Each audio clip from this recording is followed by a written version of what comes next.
Before I talk about the song, I need to give just a little bit of background leading up to it. So we know from earlier in the musical that Dr. Horrible has this big villainous scheme plan that he believes is going to get him into the Evil League of Evil. And we know that it somehow involves this freeze ray that Dr. Horrible talked about at the very beginning.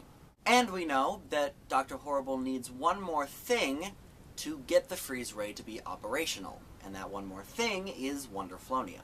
The Wonderflonium is being transported in a courier van. Dr. Horrible is going to hijack that courier van so that he himself can have the Wonderflonium. So Dr. Horrible has this device that he throws on top of the van so that he can then control it. And keep in mind, at this point, Dr. Horrible is dressed as Billy. So while Billy is intent on setting up everything so that he can control the van, Penny comes up behind him. And Billy and Penny finally have a conversation.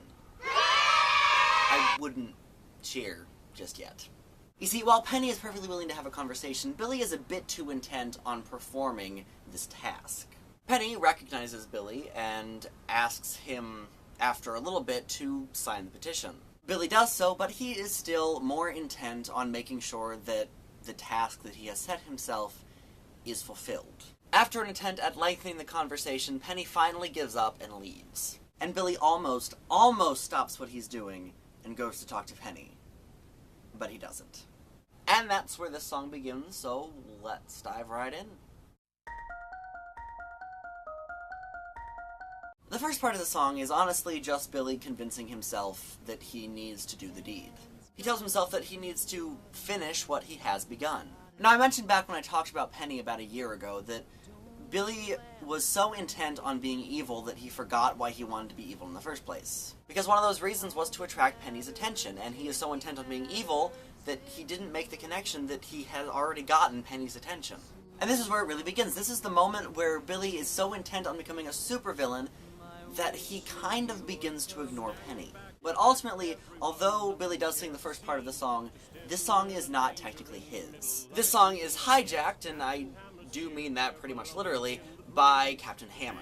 Now, Captain Hammer is the hero of the world, but the villain of the musical. Whereas Dr. Horrible is trying to become a supervillain, but is actually really nice, Captain Hammer is a superhero, but is actually a jerk. And this song allows us to see that. This entire song is basically Captain Hammer talking about how wonderful he is. He talks about how he's going to save the day, and he's going to look good doing it. Every single word out of Captain Hammer's mouth is praise to himself. And as if that wasn't bad enough, this is also the moment where Captain Hammer kind of steals Penny away from Billy. See, Captain Hammer swoops in, or at least jumps in, lands right on top of the van, and breaks the device that Dr. Horrible was using to control it. This causes the van to career out of control and ultimately almost hit Penny. Before it can do so, Captain Hammer comes in, pushes Penny into garbage, and goes to stop the van, but Dr. Horrible had already worked past the whole broken device and stopped the van himself. But Penny is unaware of this and believes that Captain Hammer saved her life. And the thing about Penny is that she's not only caring, but also incredibly trusting.